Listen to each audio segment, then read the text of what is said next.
always felt alone. If you're a team bigger than a solopreneur, having someone pay attention to what's going on in the market is so important, because if you don't, you're going to fall 10 steps behind in 2 seconds. No matter how big or how small a company was that I worked for, I could never grow. So many of us just kind of fell into this. I do think moving forward in different areas though, like hiring part-time to start is great for growth. I have no freelancers. I could not get the reliability I needed. Listening, not adding a cap on their head, and letting them grow. These guys working for you, are they benefits? Are they full-time? Are they part-time?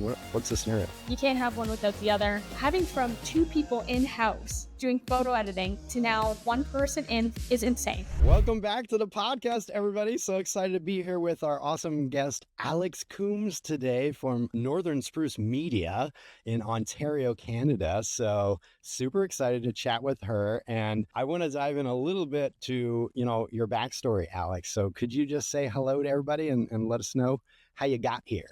Hello, everybody. How I got here, how I got on this podcast, I have no idea, but I'm grateful. No, how I got here. I mean, it all started off with just me sitting on the couch, drawing a logo up and kind of doing something that I saw cracks in the system in the industry. Approached somebody who I was working with before with a different company I started and said, hey, can I shoot your listings for free? Just to try it out, essentially. Because at the time I was designing hats for small businesses and stuff. And then I was also a professor at the local college here. So I know how to do photography and all that stuff. So I was like, why not shoot a real estate house and just see how that goes? Mm-hmm. And I mean, it was terrible. I did a terrible job. I've never even used a lockbox before. So getting in the house was difficult. And, I shot the whole... Yeah, I might as well jump to the window at that point. But no, I shot the whole house with the lights off completely. Toilet seats didn't go down. And I just I just shot artistically because I was like, natural light's the way to go. Close-ups of the faucet, nothing else. Exactly. Like 8 years ago, who knows what I was doing? I wish I could find that shoot. I should probably look it up. Oh, but from there, I just kept asking, like, hey, give me feedback. And it got to the point where it's like, then I bought a drone. I started doing the drone stuff. And then I started adding video. And then he was just like, you know what? I stopped paying my regular photographer. I'm going to start paying you now.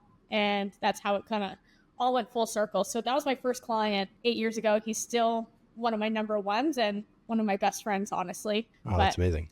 That's how I got here. I feel like so many of us just kind of fell into this. I don't know how many people were like, I'm going to do real estate media. It's more like, I tried this, that, and then it was like, oh, real estate. Yay. Yeah.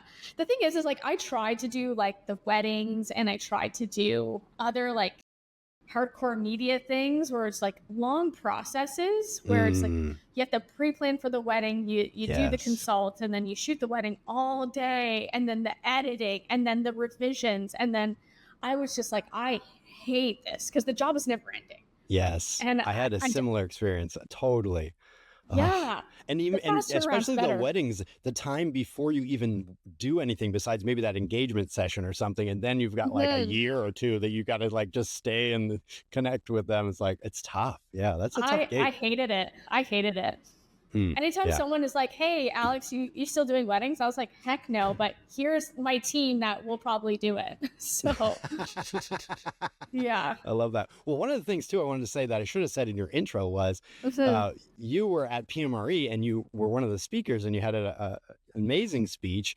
And Thank you. I loved it so much. And I was like, we got to get her on the podcast. So, your whole story was so impressive. And a couple of things from your speech got me thinking about a few things that I wanted to pick your brain about. And one of those was you have a great team and a really nice big business. You're doing a ton of business and very successful. And one of the things I heard you say during your speech was you mentioned, and I wanted to dive more in depth on it, was you mentioned about culture, that you kind of did flip the switch on the regular culture for a media company and kind of just change the whole thing. And I really wanted to dive into why that happened. What was the problem you saw? And like, what did you solve with culture? And what did you do to change the culture for? And my understanding was it had a lot to do with, one of the biggest problems I have is just, you find somebody, you think they're great, they want to join the team, 6 months later, they're doing their own thing, they're out, and it's so much turnover. is, I think, a problem a lot of us. Real quick, before you get into that, sorry. Can you just explain kind of where you're located, how big your team is, what your role is within your company? Because some people don't, a few people might not know who you are. I'm sure most do by now. Yeah. If you haven't seen this, Yeah. all over social media, and she's amazing. Yeah. So I'm located in Hamilton, Ontario. So I like to say I'm 45 minutes away from Toronto, and then I'm 45 minutes away from Niagara Falls. So Hamilton is not small by any means. It's quite big. Population is over 500,000. We're probably going to be hitting 600,000 soon, if not we have already. So we're big. Like, it's a big city, and it's not as big and busy as Toronto. It's not as boring as Niagara Falls and touristy as Niagara Falls, but like, it's like home. Like, people from Hamilton are like, I'm from Hamilton. It's very cool, very good vibes here. But the team I have, there's 17 of us full-time right now, which is great. Full-time and part-time.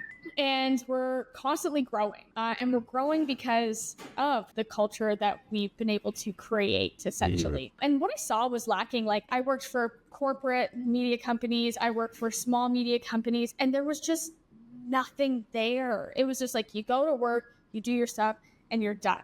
There was like almost like no friendships. Like, it was just so cut and paste. Like, you're in a box and there's nothing. And then to grow in those companies is either very limited or you got to be lucky. I always felt alone in these places, no matter how big or how small it was. I felt alone. And I always thought to myself in my early 20s is like, one day I'm going to own a media company and people are going to want to work there. They're going to want to vibe there. And even if they don't work there, they want to come to my office and hang out, And that was like a vision I had. And the vision I had also involved owning a coffee shop and stuff like that. Not there yet, but it's going to happen. And it was really important to me because I wanted people to stay. And I know a lot of people I hear, the turnaround rate is fast. Like, people come and they go. They come, and how much of a time waster is that for you to put up a job posting, interview people, train people, and do it all over again so quickly? It's brutal. I hate it. I hate that process. So the team culture is very important. So, everyone comes to work. They have their office. They have their computer. And if they're shooting, in between shoots, they come to the office and everybody has lunch together here. We have a studio space that everyone can use and do their own photo shoots if they want. Yeah, we do team building. We have team meetings every other Monday. Our creative team does a team meeting every single Monday. So it's like we're constantly in touch, always talking, always supporting, and always helping each other. And I think the big thing too, part of it is, I mentioned that no matter how big or how small a company was that I worked for, I could never grow. Even though I'm so creative and I had all these great ideas, I could never get anywhere. But people bring their ideas to me and we utilize them. We take their ideas and we implement them. Or it's just like, I sit down with a team member and I'm like, hey, what is your goal for this year? Personal and business goal. How can you help NSM grow? What do you need? What is lacking? And they'll just tell me. And I'm like, okay, you want to work more in sales? That's great. Now I can implement some sales into, your job and see how it goes. I want people to grow. I don't want to put a cap on people's heads. And I think that's a huge thing. Yeah, so I want to backtrack just a little bit and ask you a little bit about the roles. Are, most, a lot of real estate companies have part-time employees. A lot of them they're independent contractors. What is the framework? Are these guys working for you? Are they benefits? Are they full-time? Are they part-time? What's the scenario? Yeah, so full-time, we have 14 full-timers. And that is from admin, operations, social media management, photographers, leads, editors, 14 full-timers, and the rest are part-time. But the part-timers, my goal is to make them full-time. Be busy enough that their plate is always full. So we're growing in Niagara right now. So I have a part-timer out there, and I told her, I was like, my job as CEO and founder of the company is to fill your plate. And I'm working on doing that. I don't want you to always have part-time hours. I want you to be committed to the company, and to be committed, I have to commit to you equally as much. So that's the way we operate. I do think moving forward in different areas though, hiring part-time to start is great for growth. And then as that part-timer is growing with you in that area, they're going to be the first full-time hire, which will probably end up leading that area. And are they employees of your company though? They're not independent contractors. Is that correct? Correct. Yes. Yes. I have no freelancers. And the reason why I did before, but I could not get the reliability I needed. I don't want to be book you on a Tuesday, and then all of a sudden, hey, I'm a freelancer, I can't work on Tuesday. And it's like, I always found that as a huge bottleneck. I couldn't rely on them. You can't hold them to it because they're freelancers, right? Yes. Yes. Interesting. And then all my full-timers and part-timers have benefits. I pay 50% of their benefits, which is huge, and then mileage on top of it. Cool. I love that. So what would you say, now I heard a few of those things, sounded like a big piece of what changed in the culture is just your openness and expressing that from the get-go, that you're involved in their success and you want to be involved in that, right? Is there anything else that you'd say is a big shift outside of that, or is that the core of it? I would say that is the core of it. It really is. Just, listening, not adding a cap on their head, and letting them grow. There's shooters that have been with me for legit 6 years, and some of those shooters were just, day one learners, and now they're leads. And yeah, I think even right now, I'm at the position in my business where it's like, I got to really pay attention who those leaders are and who those role models are to start moving them up. I'm doing a lot of shifting soon for sure. How does that work? What is the shift? What is the role change from being just your basic go out and do shoots to changing into more of a leadership role? Does it change? Do you change how often they're in the field? Do they start taking over like meetings or something? What does that look like? One of the main things, so Felipe, he's our team lead. He was out in the field shooting constantly, and then he kept seeing things like mistakes happening in the back end, whether it's an editing mistake or agents needing changes and stuff like that, and he couldn't keep up with it. Or if he did, it was always late. And real estate agents, they need things like yesterday. And if it's not yesterday, it's even the day before. So it's just like, there's always urgency, right? And even though it's something so small and minuscule and nobody's going to die, it's, the address is wrong. You know what I mean? So when that was happening, he was feeling stressed because he's like, Alex, I need to be in office because I need to take care of these things right away. So our customers know they're always being taken care of. And I was like, you're totally right. But the other thing is like, he was shooting like 4 houses a day. His body was getting sore. And I was like, all right, so let's try you out in office only. And like, I was skeptical because I was like, people love this guy. Like they love seeing him on shoots. Like he's really good at like directing people on camera, making people feel good. The detail shots are so clean. So I was like, for this to actually work, like you need to train our other videographers even better. They need to be like you, because people are requesting him only. And it was just like, we got to keep that requesting for other people too. So anyways, we threw him in the back end, and things started becoming less of an issue, and it was cleaning up really well. People loved even communicating with him directly. And when it came down to Felipe being a team lead at this point, it's like, okay, Felipe is editing all their videos. He's seeing all their shots. He's seeing how he's directing people on camera. He's also able to now do research on things that are trending and implement that into our video edits, because we edit our videos in-house. And if he sees one of our shooters struggling with, on camera, and he can hear how he's talking to agents, he then is able to educate them afterwards. So the one thing he's doing, and we've been doing this like every few months, is we have a refresher. So we come into studio and we have a refresher on how to shoot video. Even if they're excellent, you still need a refresher. I want to see what you're doing, how you're shooting, how you're operating. And that's been really good. So our last one, we did a session on camera and how to like up our game, because we always got to stay ahead. Like we're like the number one in our area. We always got to stay ahead. We got to be the trendsetters. And after that session, everybody's on camera game went way up. Like it is looking so good now. But if I didn't have him here doing that and focusing, things would be messy. Things would be messy. Yeah, no, I love that. I love that idea behind him reviewing the footage and knowing firsthand how to help them, hearing like the behind the scenes even before they go do their take, and are they being motivational? What's the instruction they're giving? I can totally see how he could have a great insight on how to help them. Yeah. And then he's also like dealing with a lot of training too. So if we do bring on new people, he's training them directly in-house, which is great. And then we just hired our first overseas video editor, and he's trained them fully, like onboarded them completely. That person knows our systems well. So it's a smooth process. It was something I had a hard time seeing, because I was blinded by, I want you in the field because you're so good. But if he was still there, everything would still be falling through the cracks. Yeah. I think so do you just have the 2 video editors now? There's 3 now. Oh, there's 3. Okay. Yeah. And then how many videos would you say you guys are doing per day, or how many can he crank out in one shift? Each editor could probably crank out 3 to 4 edits. Yeah. And are these mostly shorts, like under 60 seconds? Or are you doing a lot of property videos as well, like longer form? Yeah, we do a lot of property videos. A lot of our clients book the horizontal and vertical. Okay, that's awesome. Yeah. Yeah. We just had a refresh for video with 2 of my shooters, and it's crazy how much better one of the gals is just from that short little 2-hour training that we did. Like you're totally onto something. And I love that you said you have to continue to do these refreshes because you kind of get comfortable, you see their work and you're like, oh, it's good, but I love that you're staying on top of the trends. You're really pushing to unite and make sure that everybody is up to speed on the latest and greatest. I think that's good advice for any team for sure.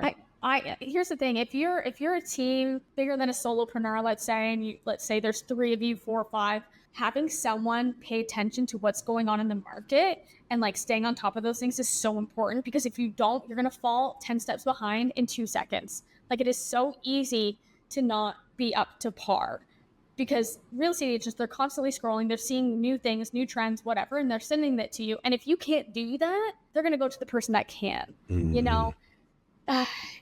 it's nuts. It's so hard to keep up, but like you got to do it.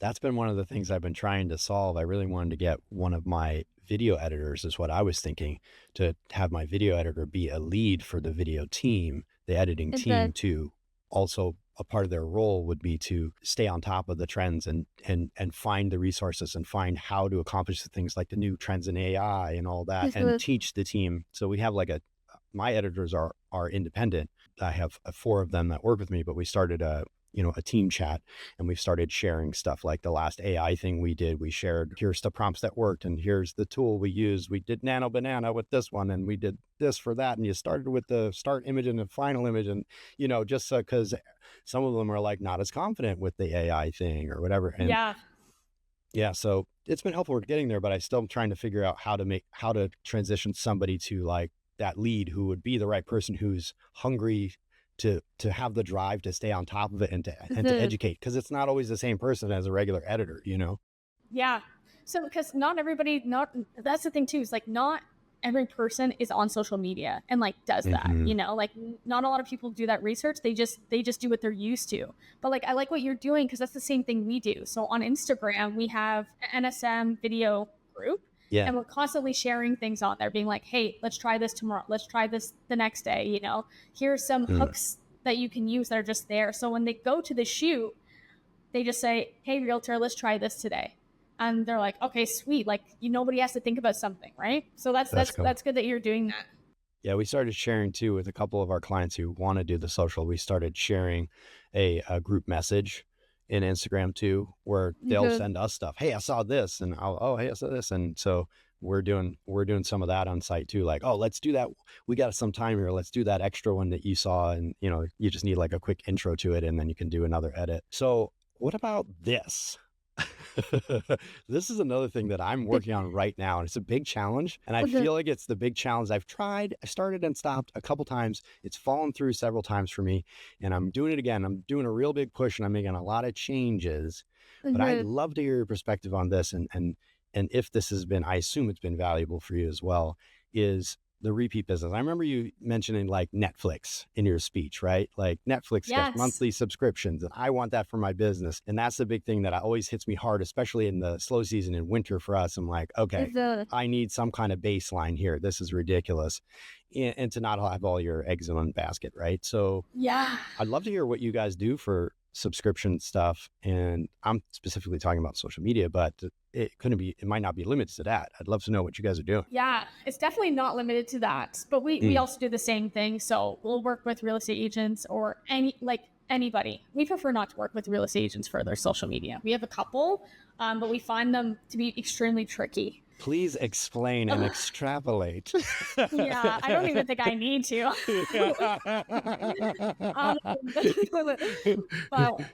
But yeah, we have all this like social media stuff, all subscription based, and it's like either social media management alone, which nobody really does. We have one that does it, and then we wrap in the content with it. You can't have one without the other. People always want like this nice portfolio piece, to showcase online. And if you have just one of them, it's like a missing piece of the puzzle, right? So you got to have both. So we do have that on subscription base. And that's great because that constantly is just adding money to our pot throughout the winter, and it's something that's growing. And it's not even February yet. And the amount of pitch decks we've sent out this week for social and content is overwhelming. And if everybody said, yes, we need to hire 3 people tomorrow. But in terms of the real estate side, it's about thinking outside the box. You gotta, real estate's like this, right? It's ups and downs. And then when it's high, it's so busy. And then when it's low, it's so slow. And you can't, I'm sorry, but you just can't run a business on this. It is extremely difficult. It's extremely stressful. As business owners, you don't sleep. As a shooter, you're like, am I going to lose my job? It's scary. So I had to do something different. So I approached the largest real estate agent who has essentially 80 agents under him. He operates as a brokerage essentially. And I said, listen, like, you have cracks in your system. I see them. Here they are. But here's all my solutions. And the solution was have us full time. We're not going to be in-house, we'll be out of house, but like we're going to handle the bookings, we're going to handle cancellations, we'll handle flat tires, we'll handle vacations, sick calls, whatever it is, we'll handle all that. And whether it's busy or slow, this is the amount you're paying. So for example, last year you did 1,076 shoots. So we handled that with the same dollar amount, no matter how busy or how low or slow it was. I mean, that kind of operation can only really work if it's a bigger team, so you're filling a huge, like, he needs a media team in-house. He's tried it hasn't worked because he doesn't know how to run and operate a media team. So essentially I sold it as we're an extension of your business. We're gonna shoot a certain way, we're gonna have our systems, our templates all done and ready for you. You're gonna have your packages so you can just pick it, your agents can just pick it. And then that's it. You'll never know when I fire someone. You're never going to know when someone's on vacation because in the back end, Northern Spruce Media is covering all that stuff. So you just took away all his headaches, basically, right? Exactly. Yeah. Okay. So I think another thing, and this is a new approach that I want to do right away, is go into brokerages and say, hey, what will it take for me to be the go-to person for all your agents? And, as the brokerage, let's just say, this is all hypothetical. Yeah. Let's say, hey, John, you have 50 agents under you. They're all having different media and, some lack, some are good. Why don't you pay for everybody's photos so they get free photos? And then if they want to upgrade, they'll get video and they pay for that. So regardless, I have the pool of the agents who are going to get free photos regardless because the brokerage is paying it. And then if they want to upgrade, they can upgrade video, drone, floor plans, whatever. Why wouldn't they? The photos are already covered. Right. Yeah. And so it's easy upsell on them. He's paying for it anyway. And then I assume that the ad for him is that it's attractive for them to get more people to join the team because photos are free, right? 100%. Yeah. Do a lot of brokerages offer that? Like they cover the media for their agents in Canada? Yeah. There's quite a bit. I've seen other companies try it, but they overcomplicate it. So I've been trying to figure out a way to make it less complicated. I'm going to test this one out next week because I'm meeting with a fairly big brokerage. So I think that would be a good way to see if that works. Because I don't think they're going to want to do subscription. It's way too big and way too hefty. And brokerages typically are afraid to pay for agents things because, they can want all of it. And then how do they set that boundary, But this is a boundary that is half paid for, and then they get the option to do whatever else they want. I love that. I think that's genius because it's such an incentive for the agents, but all agents know they need to be on video and it just softens the blow for them too, right? On their pocketbook. That's really smart. Yeah. So with the agent that I have now on subscription, every single month they recruit new agents, always recruiting new agents. So we have their agents come to our studio and get their headshots done. So that's part of their package as well. It's hey, new agent, you just signed on. I'm covering all your media, but here's a new headshot for your business card, your pamphlets, your social media, whatever it is. So that's also incentivized into his package, which is huge because their headshots were brutal before. Do you include any social media in any of these offerings that you do? No, I usually keep it separate. Yeah. And just because it gets too complicated, is that why? Or it gets too complicated, but I always find real estate agents are like, oh, I only need the content and then I'll get my admin to do the posting. They always try to utilize who they have in the back end to do half the job. And usually it's not done well because, their admin is too busy doing admin work, not social media stuff. But that's always, I've had that conversation 3 times this week. Is like, no, I'll do the social media. You just give me the content. And I'm like.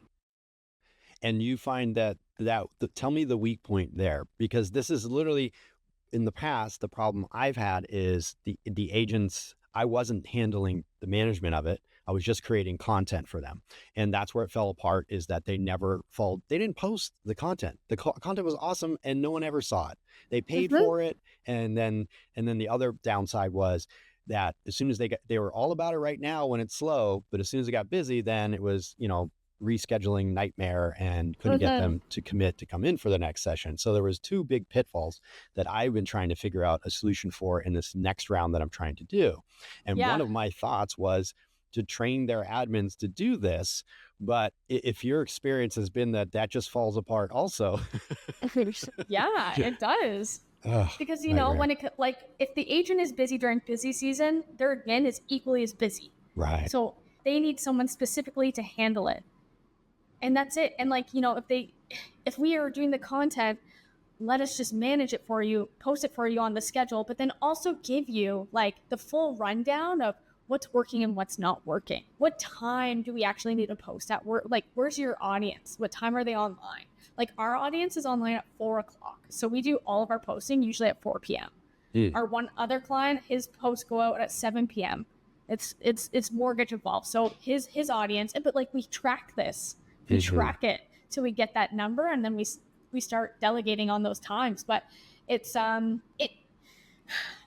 never know unless they try and give it a chance for at least 3 months.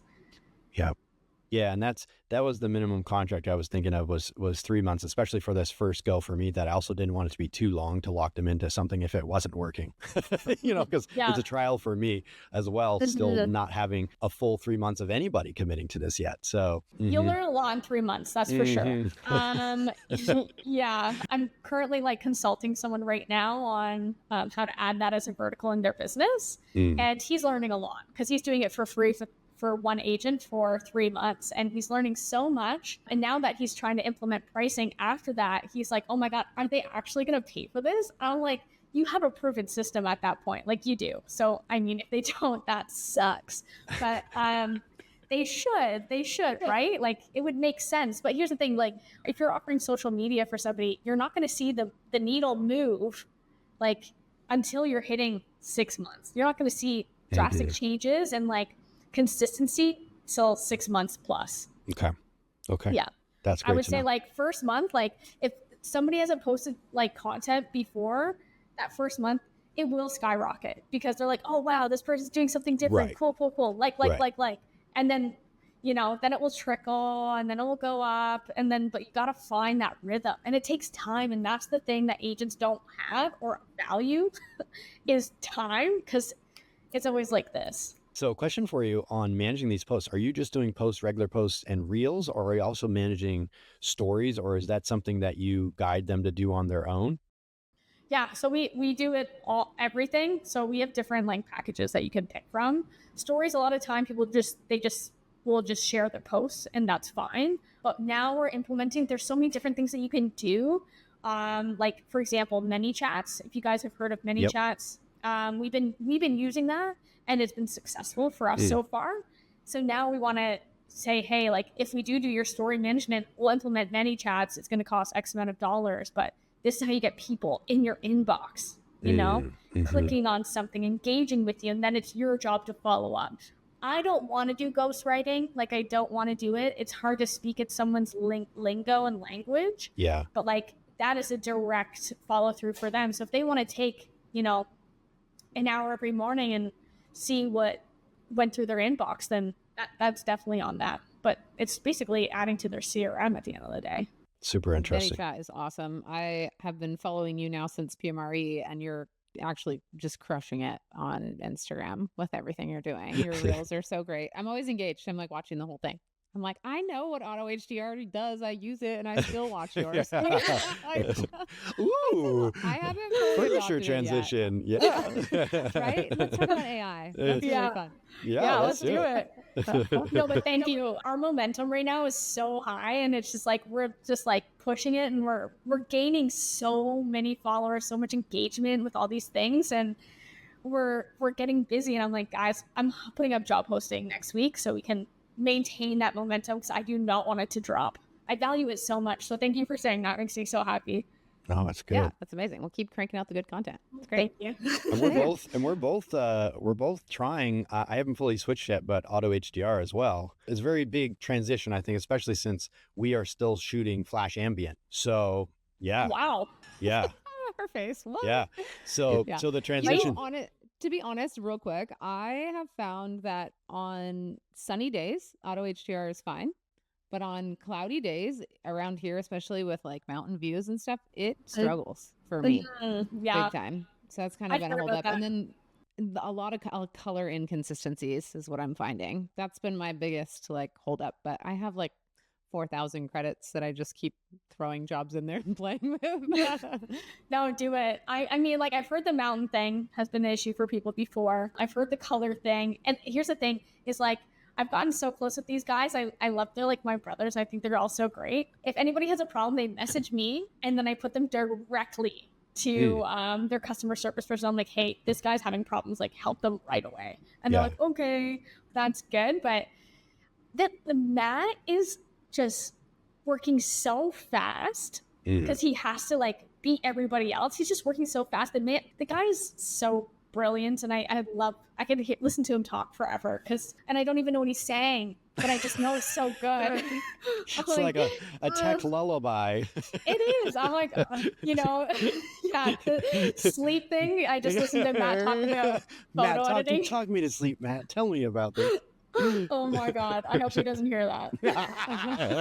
I do have to say their Twilight conversions and their virtual staging is so good. I will say a couple of the things that have changed it for me a lot that I'm like, okay, I got to find a good getaway, get into this fully. And it's a transition for how my admin does things in the past and how it would happen now with auto HDR.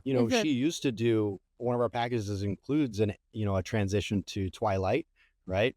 And she used to do those all firsthand. Now I'm like, you just click the button right here and it's done. Like, she had to have skill because I had to train her how to do it right, that it didn't look like junk. But literally these come out perfect with a click of a button. I'm like, okay, that's way easier. That's way more easy to scale that, right? Yeah. So I love that. Also, the other day I did a shoot and I go outside. I'm like, what? Everybody was in the house when I came in. They all left. They're like, oh yeah, we're going to move the cars and leave. I come outside. They left a car parked in front of the garage. Okay.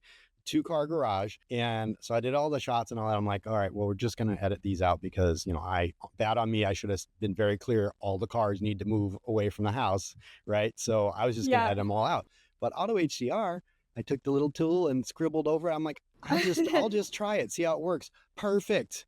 Literally, I did it for 3 images, 1 drone shot, 2 ground shots, and it was just as good as my admin was going to do and spend an hour doing. You know what I mean? So those things are huge for being able to scale doing that kind of stuff. So I love that.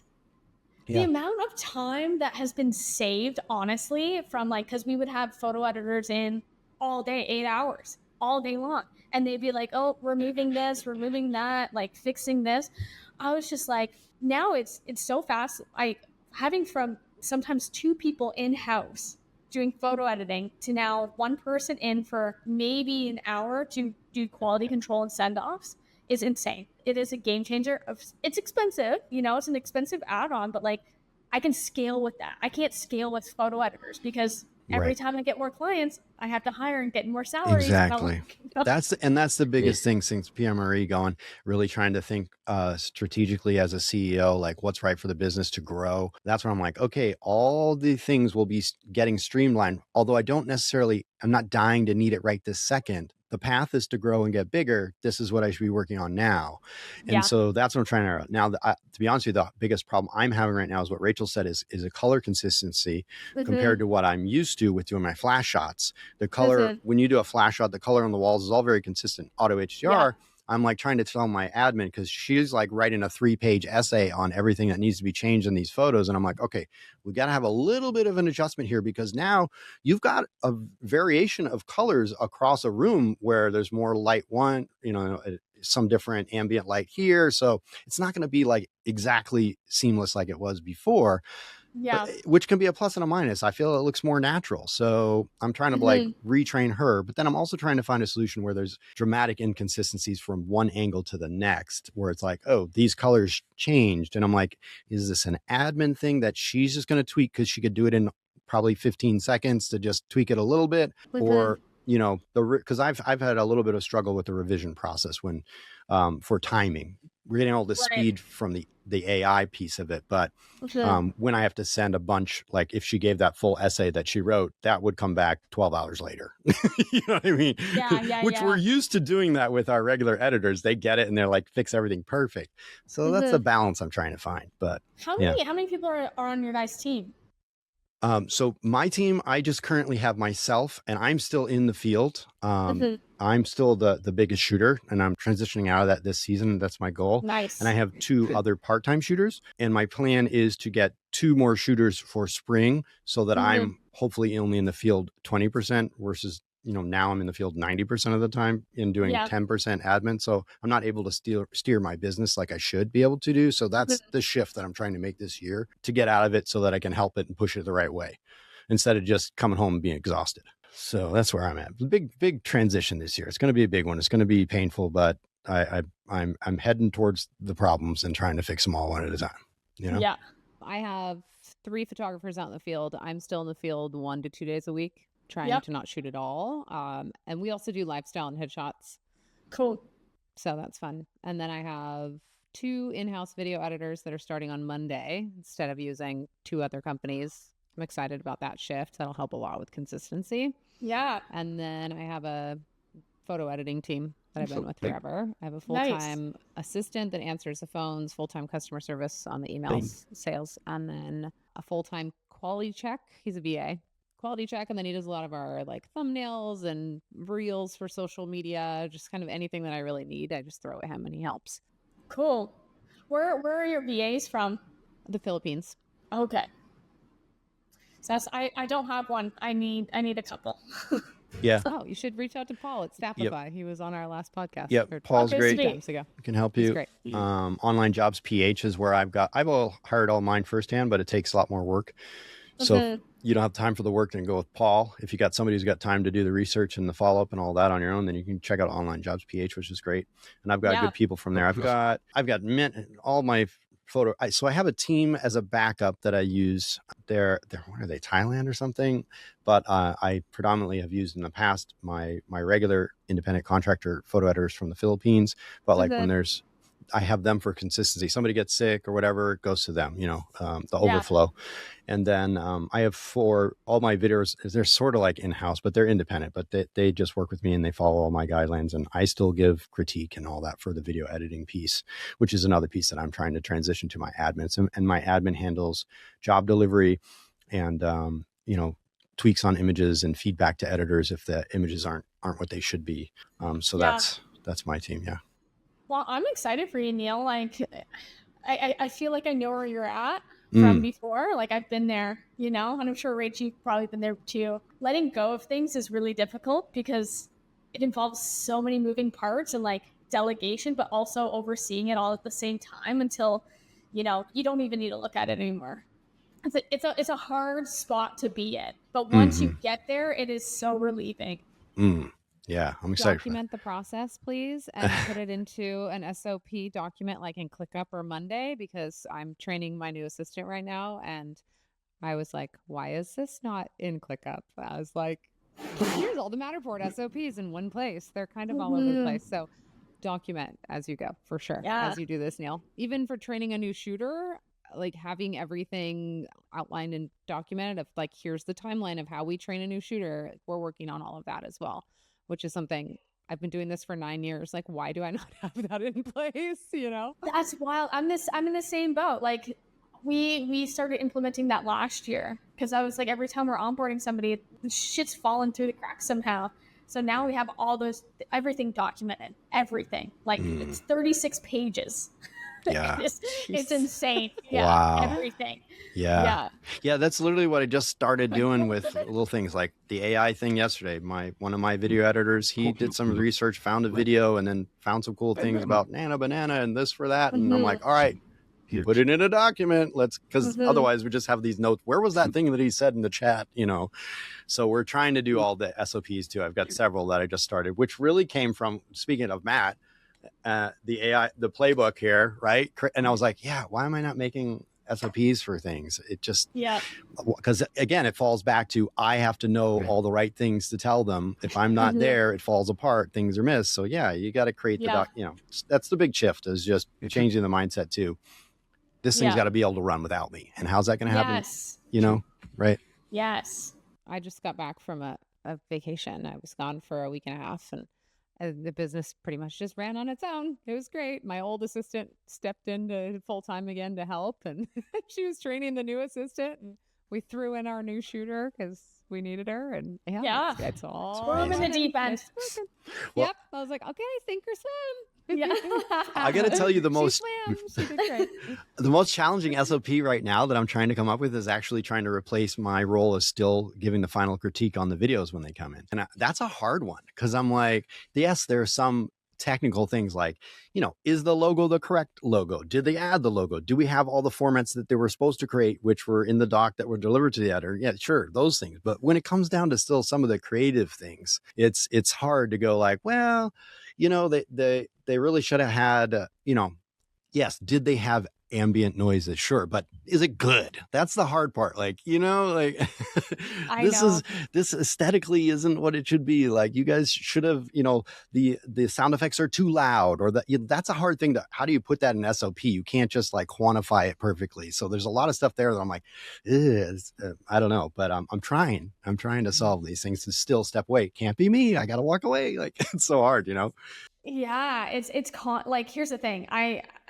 If something is not, you'll see everything as the business. You'll just see it all at some point. You know, I'll scroll on Instagram and I'll see an agent post a video, and I'll be like, this is not good. And I'm like, oh my God. And then I send it to Felipe right away. I'm like, Felipe, what the hell happened here? And then, you know, it comes full circle. And it's like, okay, like, let's have a meeting again. Let's recoup on the things that we need to work on.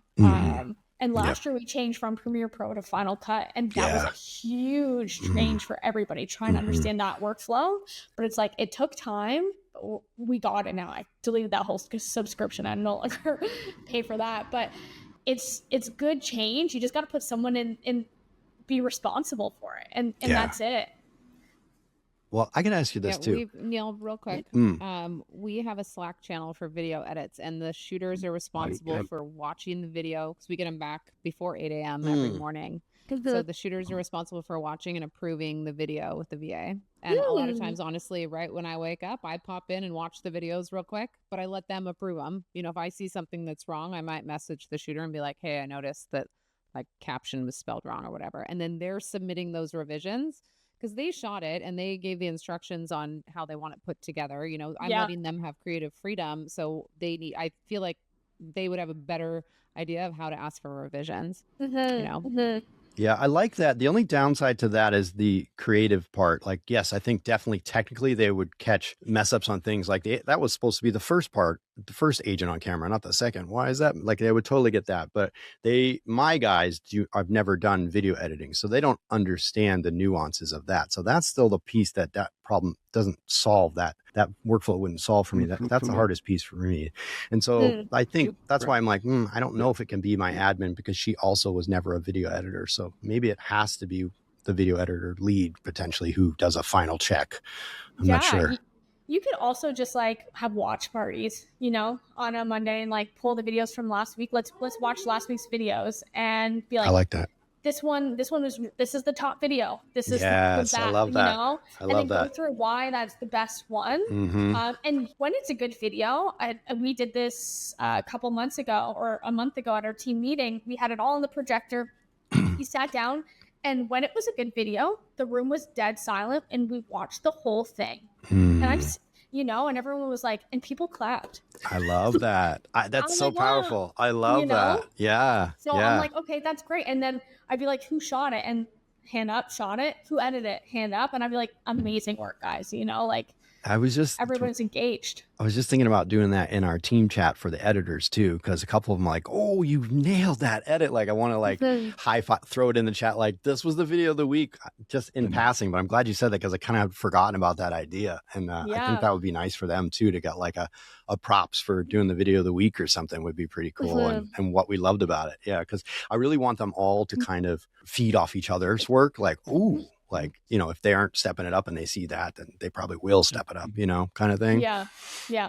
Neal, I think part of what you're saying is like you have hired these 4 video editors and some of them are still like one guy's really good, another guy's good, and then a couple you're still training. So I think the fact that your guys aren't 100% trained in where you want them yet is probably the reason why. Is that what you're saying with like the creative bit? With the editing, like the shooters wouldn't know how to instruct them because they're not video editors themselves, right? It's not that they know how to edit. It's more of a finesse. There's a difference in finesse.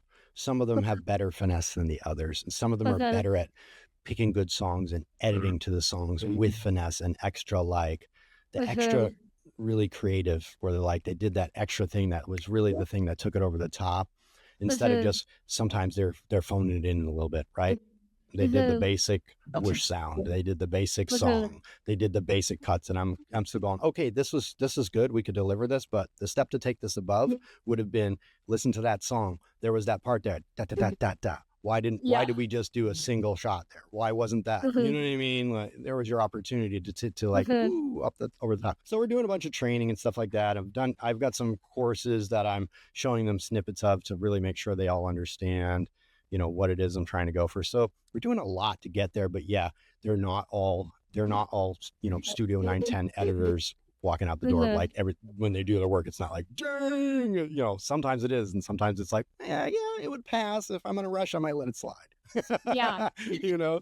Yeah. You'll like, for us, like we'll have editors that are like really, really good at the AI stuff. So we're like, okay, any AI jobs to this person, like that is what you're really good at. And then we have some editors that are just like, they edit like a conveyor belt. It's just like, it's systemized, it's fast, you know, and it's just like, they can take on a lot more because it's just basic stuff. And then we have the ones where we tell stories, you know, so we kind of play the edits to that editor. Yeah, definitely one of my guys, that guy who sent the AI thing, he's been killing it with the AI. He's been really hungry to figure it out, and he's been doing a great job. So I'm like, hey, document it, and please share that with so-and-so, you know. Actually, he's going to be editing this podcast, so good job, Brad. Oh, sweet. So anyway, yeah, cool. Awesome. Well, I feel like, Alex, we could have you on for another hour. I know, more into, because we have more questions, but we're limited. Part 2 then. We'll do part 2. Let's do a part 2. Great. I would love that. I would love that. Because I heard a couple of things I had some more questions about that I would love to ask you. So we'll get you back. Yeah. All right. Cool. Before we do our favorite part here, we're going to do our horror stories. I do want to find out, where can everybody find you online? You can find me at Northern First Media or Alex __ Coombs. Just go to one and you'll find the other. And that is basically the best piece. Like, Instagram is my favorite piece, social channel. Our Instagram portfolio is really, really good. So I'd just find me there. Yeah. I love it. All right. So now here it is, Rach. I know you've been dying to hear this one from Alex. Are you ready for a little horror story, Alex? I am. Dive in. Oh my God. Okay. So a few years ago, we got a call to a listing, and they're like, okay, just so you know, someone died in the house. And I was like, okay, no problem. It happens. But like, we didn't know how drastic it was, honestly. And we actually had to go back to that house for twilights and stuff. So like, whatever. So we get to the house, and apparently you could see where the person died straight up. Like, what? Yeah, but like, we didn't know this at all. So we go in, the person died in the kitchen, and you can tell they hit their head on the fridge. No. I'm not even lying. Yeah, and there was like, people cleaned it up, but they didn't do the greatest job. And clearly not. Oh my god. The person was dead in the house for, I think, over a month. So the house also, like, you open the door, you can smell.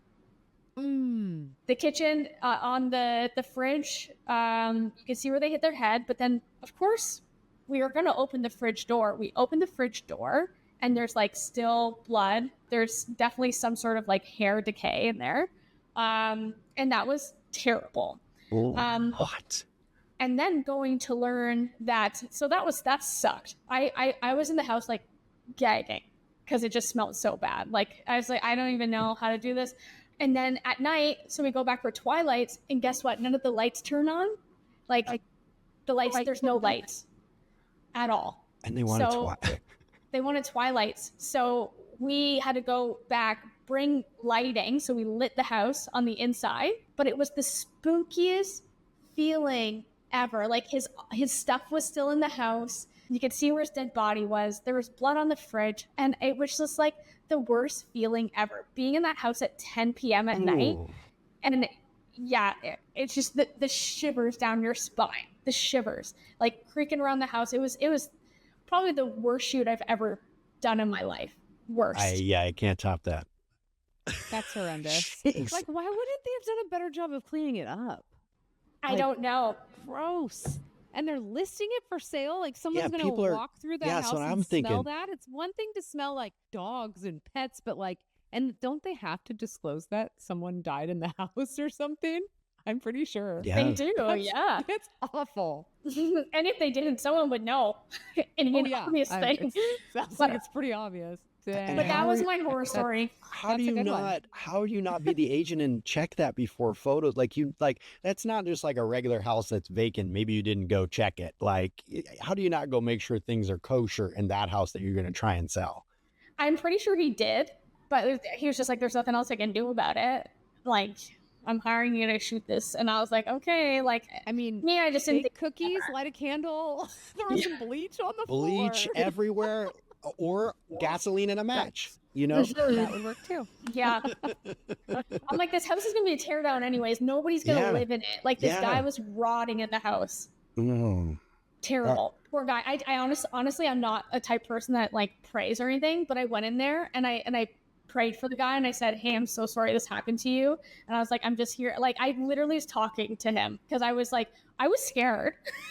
And then I was just like, also felt so terrible. Like, knowing I could see where it all happened and like just suffered. So I was just like, I don't even know what to say. My cat just jumped in front of Hi, baby. Hi, baby. Yeah, that's disturbing. Well, thank you for sharing. That's some of the other ones. The most horrific of all horror stories. I probably have a photo on my phone somewer of it, to be honest. Oh, gosh. Yeah. If you find it, send it our way. We'll add it to the story. Send it to Rachel. Send it. Yeah. I will. Amazing. Oh my gosh. Thank you for sharing, and we'll hear one of your others on the next time we have you back on the podcast. Yeah, more I'll horror make stories it a little to bit come. like not so dreadful. A light and airy one. Yeah. Something about one morbid and one kind of like funny tragic. Yeah. Funny tragic. Yeah, that's a good genre. Well, thanks so much, Alex. Really appreciate it. You're welcome. No, thank you for having me. You guys are great. I look forward to session 2. I love it. Can't wait. We'll see you guys on the next one. Bye.